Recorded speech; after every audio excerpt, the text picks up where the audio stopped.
ಅಂತ ತಿಳ್ಕೊಂಡಿದ್ದಾರೆ. ಬೇರೆಯವರೆಲ್ಲರೂ ದಡ್ರು, ಅವರು ತಮ್ಮನ್ನ ತಾವು ಸರ್ವಜ್ಞತೆ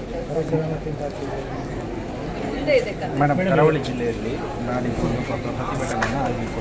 ಪಂಚಾಯತ್ ಮಹಾನಗರ ಪಾಲಿಕೆ ಬಿಜೆಪಿಯವರು ಕರಾವಳಿಯ 2 ಜಿಲ್ಲೆಗಳಲ್ಲಿ 233 ಪಂಚಾಯತ್, ನಗರಸಭೆ, ಪುರಸಭೆಯ ಮುಂದೆ ಒಂದು ಪ್ರತಿಭಟನೆಯನ್ನು ಮಾಡ್ತಾ ಇದ್ದಾರೆ. ಹಲವಾರು ಒತ್ತಾಯಗಳನ್ನು ಇಟ್ಕೊಂಡು ಕರಾವಳಿಯ ನಿರ್ಲಕ್ಷ್ಯದ ಬಗ್ಗೆ ಸರ್ಕಾರ ಪ್ರತಿಭಟನೆ ಸಂವಿಧಾನದಲ್ಲಿ ಸಂವಿಧಾನಬದ್ಧವಾದ ಪ್ರಜಾಪ್ರಭುತ್ವದಲ್ಲಿ ಪ್ರತಿಭಟನೆ ಒಂದು ಪ್ರಾಮುಖ್ಯತೆ ಅಥವಾ ವಿರೋಧ ಪಕ್ಷದಲ್ಲಿ ಮಾಡೋದು ಬೇರೆ ಕೆಲಸ ಇಲ್ಲ. ಪ್ರತಿಭಟನೆ ಮಾಡ್ತಾರೆ ಅಂದರೆ ಮಾಡಿ, ಬಟ್ ಯಾರು ವಿರುದ್ಧ ಮಾಡ್ತಾರೆ ಅದು ಬೇಕು. ಎತ್ತರ ವಿರುದ್ಧ ಮಾಡ್ತಾರೆ ಅದು ಬೇಕು.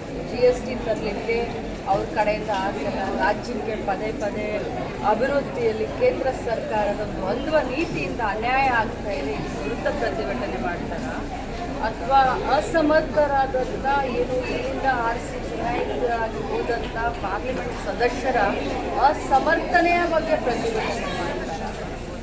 ಮೊದಲು ಅದನ್ನು ನರೇಗಾದಲ್ಲಿ ಏನು ಉದ್ಯೋಗ ಖಾತ್ರಿಯಲ್ಲಿ ಏನು ಹಣವನ್ನು ಬಿಡುಗಡೆ ಮಾಡಲಿಲ್ಲ ಕಳೆದ 5 ತಿಂಗಳಿಂದ, ಅದ್ರ ವಿರುದ್ಧ ಪ್ರತಿಭಟನೆ ಮಾಡ್ತಾರೆ.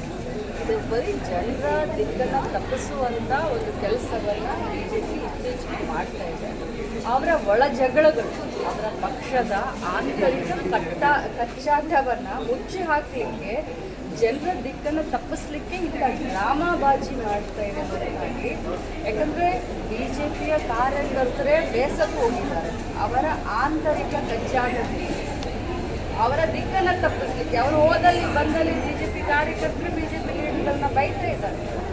ಸೊ ಇದನ್ನೆಲ್ಲ ತಪ್ಪಿಸ್ಲಿಕ್ಕೆ ಈ ಹೋರಾಟಗಳು, ಈ ಪ್ರತಿಭಟನೆಗಳು ಕಾಂಗ್ರೆಸ್ ಮೇಲೆ ಹೋಗಬೇಕು ಕೆಲಸ. ಕನ್ನಡ ಜಿಲ್ಲೆಯ ಗ್ರಾಮ ಸಭೆಗಳಲ್ಲಿ ತುಳು ಭಾಷೆ ಬಳಸಲಿಕ್ಕಿಲ್ಲ ಅಂತ ಆದೇಶ ಮಾಡಿದ್ದಾರೆ. ಅಲ್ಲಿ ಸಿಇಒ ತುಳು ಗ್ರಾಮ ಸಭೆ ಆಗುವ ಸ್ಥಳೀಯ ಭಾಷೆ ಬಳಸಲಿಕ್ಕಿಲ್ಲ ಅಂತ ಆದೇಶ. ಅದರ ಬಗ್ಗೆ ಸದಾನಂದ ಗೌಡರು ಕೂಡ ವಿರೋಧ ವ್ಯಕ್ತಪಡಿಸಿದ್ದಾರೆ. ಕೂಡ ಶ್ರೀನಿವಾಸ ಪೂಜಾರಿ ವಿರೋಧ ವ್ಯಕ್ತಪಡಿಸಿದ್ದಾರೆ. ಸ್ಥಳೀಯ ಭಾಷೆ ಯಾಕೆ ಅವಕಾಶ ಇಲ್ಲ? ನಾನು ಸಿಇಒ